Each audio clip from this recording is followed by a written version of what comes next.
Nah, misalnya pembuangan limbah ini tentunya tidak bocor ya, tertutup dan terhubung dan saluran pembuangan perkotaan atau drainase ya. Oke ya, ini nanti Mas Uki mungkin akan lebih mendalam ya. Kemudian tempat sampah ya diupayakan tertutup, jumlah cukup, sampah dipisah dan sampah dibuang setiap hari ya. Oke. Ini karena apa? Tentunya untuk menghindari adanya lalat ya, kecoa, apalagi tikus ya. Nah, ini radiasi ya, radiasi harus bebas ya dari pengaruh radiasi, medan magnet ya dan sebagainya. Bahwa ini tidak boleh di daerah medan listrik. Medan listrik apa ya? Tentunya misalnya di dekat apa adanya suket tadi ya, atau mungkin dari pengaruh-pengaruh yang lain, ini harus bebas ya.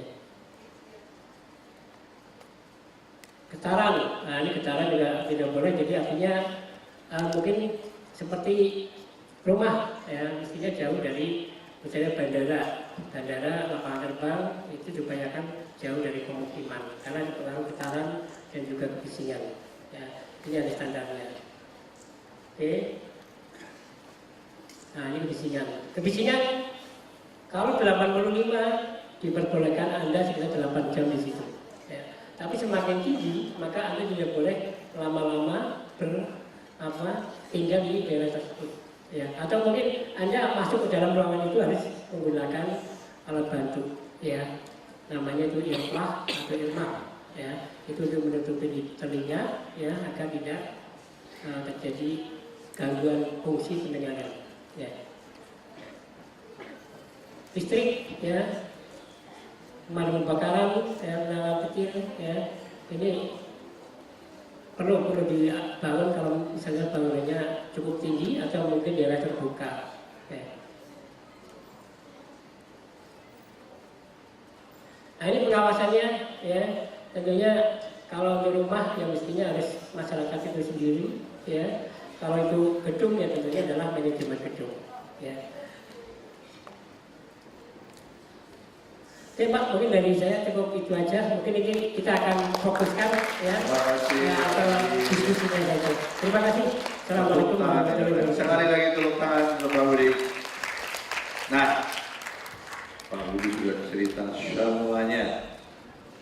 Siapa yang di rumahnya tidak ada kecoanya? Ada ya? Ada? Oh ada. Yang itu siapa tadi? Gak ada kecoanya. Tahu nggak kecoa? Oh, cuma 3. Yang tidak ada tikusnya. Oh, hebat. Ada beberapa. Siapa yang suka menghitung lalat? Lalat itu umurnya cuma sehari. Sampai banyak gitu kelewatan. Oke, tadi banyak cerita penyakitnya apa saja. Saya rasa tahu ya, batuk pilek, diare, ya, gatal-gatal, ya, stres, hidungnya kayak penjara. Kemudian juga toiletnya, ya. Siapa yang di sekolahnya gak ada toiletnya? Ada? Oh, ada supaya. Siapa yang di sekolah toilet prianya nggak ada urinoirnya? Toilet? Ya toilet ya. Toilet benar. Toilet. Ya terima kasih. Siapa yang WC prianya nggak ada urinoirnya? Oh semuanya ada ya. Bagus juga berarti ya. Bagus. Ada. Oh jadi di WC biasa ya. Dari mana itu? Dari mana? Oh ya. Ya, saya rasa tadi mudah-mudahan ditangkap ya ini.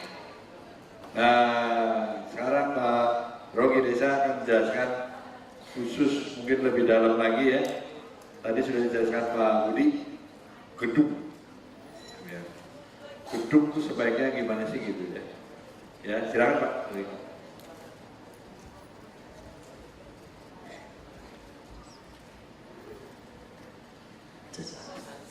Baik, Bapak, terima kasih. Assalamualaikum warahmatullahi wabarakatuh. Assalamualaikum warahmatullahi wabarakatuh.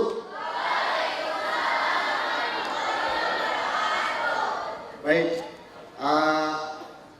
saya di sini kebetulan panggil saja Kak Ogi gitu ya. Kak Ogi ingin membawakan atau menyampaikan bagaimana sih bangunan gedung itu supaya kita bisa nyaman atau aman, sehat dan mudah gitu di dalamnya gitu. Seperti apa? Tapi untuk itu kita panggil dulu pertama bangunan. Ayo masuk bangunan. Ini maskot kita, namanya bangunan.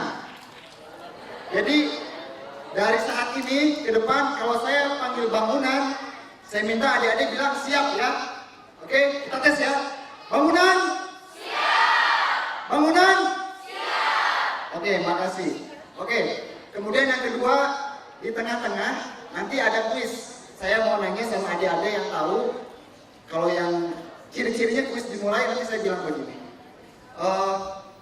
Saatnya kuis. Terus adik-adik bilang gini. Pasang kupingnya, cekrek. Oke? Saya coba ya. Saatnya kuis. Oke, nanti ada hadiahnya. Oke, kita lanjut ya. Pertama kita harus tahu dulu gitu. Adik-adik bangunan gedung itu apa sih sebetulnya? Jadi bayangan kita barangkali bangunan gedung itu adalah bangunan gedung yang tinggi-tinggi ya.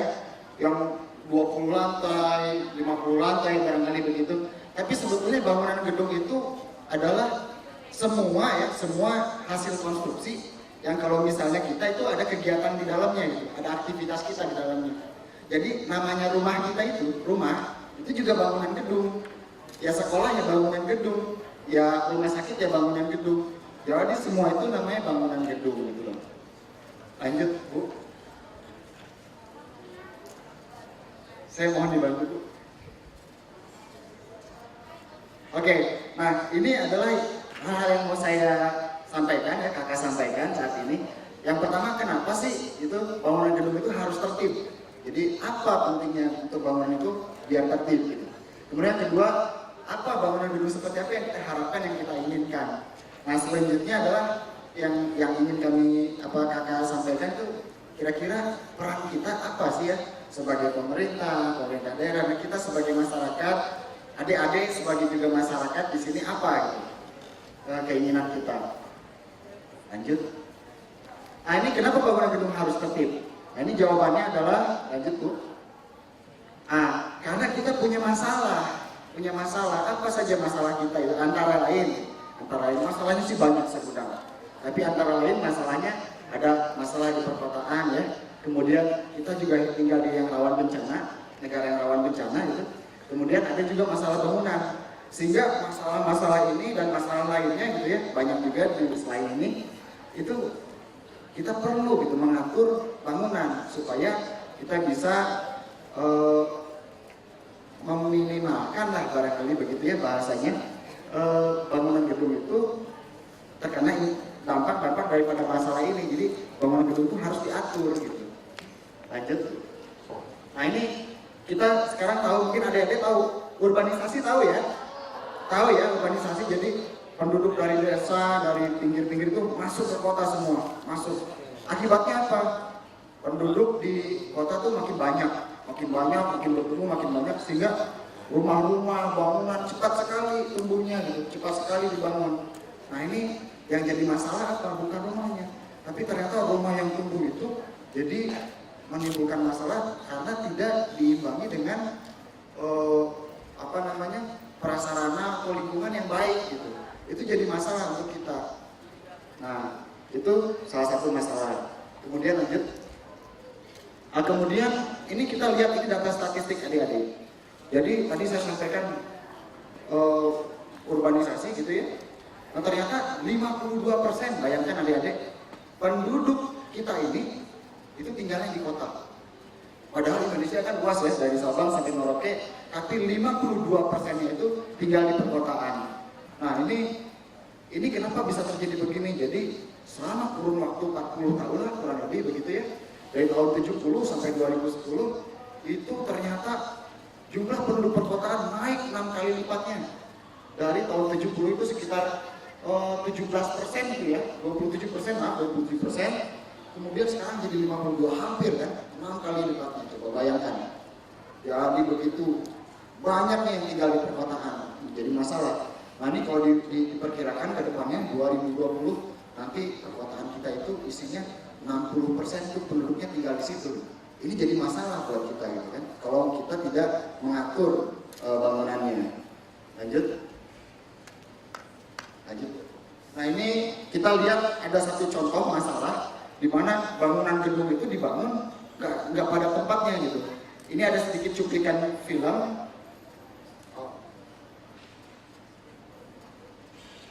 Sorry, pakai mouse bu. Nah ini ada sedikit cuplikan film. Ini pasar milik Pemkab, tapi sayangnya dia dibangun nggak sesuai tempatnya gitu. Dibangunnya di bantaran sungai gitu ya, sehingga kalau terjadi aliran air yang kuat di sungai itu ada erosi, maka tergerus, robohlah dia. Kemudian lihat adik-adik, ada kereta api ya, di sebelahnya itu perumahan. Coba bayangkan, apa nggak bahaya itu? Jadi bangunan gedung ini atau rumah ini tidak dibangun sesuai pada tempatnya. Kemudian gambar yang di bawahnya ini adik-adik, ini dilihat nih.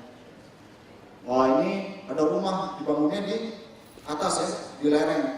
Nah, ini kalau longsor bagaimana? Kan kasihan ya, bisa jatuh, tertimbun, nanti innalillahi ya. Oke lanjut. Nah ini ada cuplikan sedikit juga film. Ini bagaimana, kenapa kita Indonesia ini termasuk yang rawan bencana gitu.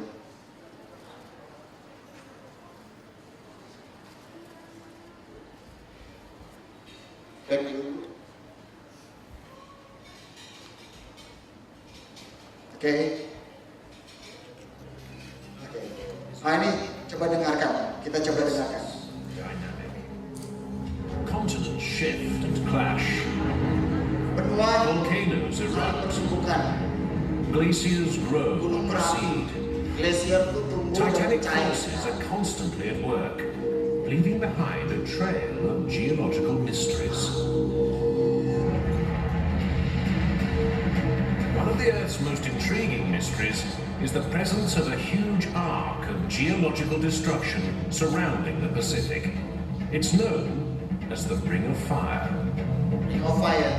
3/4 of the Earth's volcanoes are 3/4 situated here. daripada gunung berapi yang ada di dunia ini itu terletak di Ring of Fire.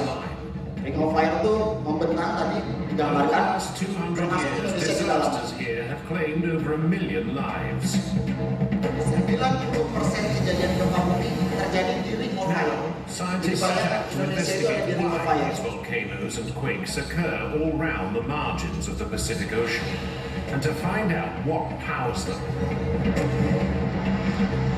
Unlocking the mysteries of this devastating force of geology will bring us one step closer to understanding how the Earth was made. Jadi ini merupakan proses bagaimana bumi kita terbentuk sekarang, yang sekarang gara-gara proses itu dikenal namanya ada Ring of Fire gitu, kumpulan gunung-gunung Merapi tadi itu, sehingga kita punya potensi bencana yang tinggi gitu, termasuk Indonesia di situ. Lanjut.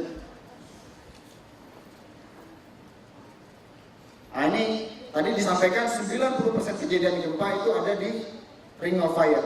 Nah ini kalau terjadi gempa seperti apa, coba kita lihat. Ini simulasi ya, simulasi diambil kebetulan di Jepang. Jadi kalau terjadi gempa seperti ini. Nah ini harusnya ada suaranya menggelegar, tapi ya oke nggak apa-apa. Kita lihat kalau di sana, di sini bangunan gedungnya itu kokoh. Jadi kalau ada gempa, goyangan yang kuat, lihat roboh, lemari roboh, lampu bergoyang, tapi bangunan tetap kuat. Tapi itu karena apa? Karena bangunannya memenuhi persyaratan. Nah, tapi kalau tidak memenuhi persyaratan, lihat yang di sebelah sini. Ini kejadian waktu kemarin di Jogja. Adik-adik ingat gempa Jogja?